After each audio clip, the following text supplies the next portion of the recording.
Here's another one that's very visible. You can see it. That is a giant foot. That is at least 18 inches long and about 10 inches wide. Yes, Cornell University just left. They described this area as a national treasure, and they're coming back in the morning, and what they're going to do is they're going to take the whole plot of land, they're going to pick it up and take it back to the laboratory, and they're going to study it there. I said it was okay in the name of science, you know, please take it. And I could show it to you, but we're not supposed to step in there, and it was a horrifying incident, you know, when this happened. But let me show you the prints, and I'll tell you about what went on. About 2 o'clock in the morning, I heard a bunch of noise, and I thought that the neighbor's dog had gotten in the yard, and I thought that it was getting in there because I had been barbecuing, and I had some stuff left over, and I just threw it in the burn can because I wasn't going to eat it. So I thought that the dogs or raccoons were going for it. So I came out here to get them out of here, and as I walked out here, I saw two figures. One was circling the trash can, and the other was standing over there like on that rock. And so I got a little bit closer. I was still back by my house, and they didn't notice me. And it was two Bigfoot. It was two Bigfoot.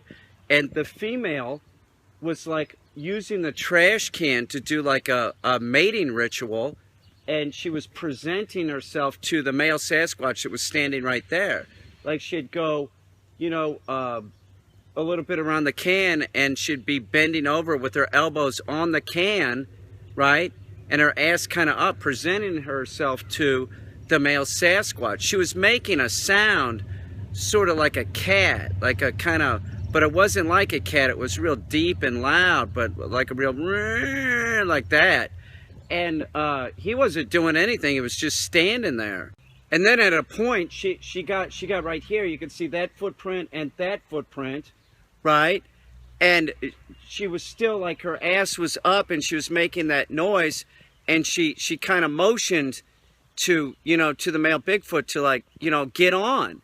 And so he got on. This is no shit. He got on behind her doggy style and started humping her. It didn't last any more than like 5 seconds, you know? He just finished up and got off of her, and then he walked over to the fence, and he was so big, he just kind of walked over the fence. It was incredible. It was like, you know, like me walking over a milk crate or something, but he had no problem. And then the female Bigfoot, she noticed me, you know? I was scared shitless. She turned her head and looked at me, and I was like, oh shit, you know?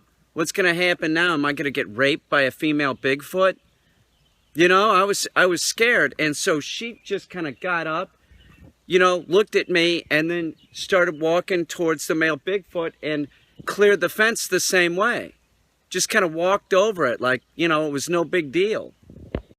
But you could see that several of these prints are very visible. Those are very big. That's a about an 18-inch long print.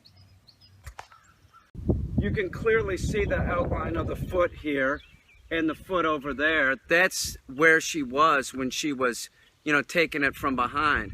I'll tell you what though, it didn't look like they were having fun, you know, and it looked like it was just about them getting the job done, you know, because Bigfoot did not stay around. He didn't pet her hair, anything like that. He just hightailed it over the fucking fence. She didn't stay around either, but it was scary, man. She did look at me, and I was like, oh, fuck, you know. He lasted, what, 5 seconds? Maybe she's looking for more. Here's another one that's very visible. You can see it. That is a giant foot. That is at least 18 inches long and about 10 inches wide. And there's footprint all over here, you know, because she was like circling the can.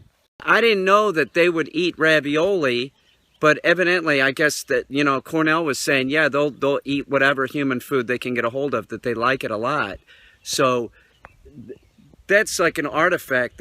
That's another thing that they were saying, that this is like a national treasure. They left this metal rusty pan. It's all rusty, and inside the pan is a can of ravioli. Now, Cornell was saying that rusty metal pans are very common, that they find these that Bigfoot like to eat out of rusty metal for some reason. And Cornell was saying it probably has something to do with their diet, that the rust has a lot of iron in it, and they require more iron than a human.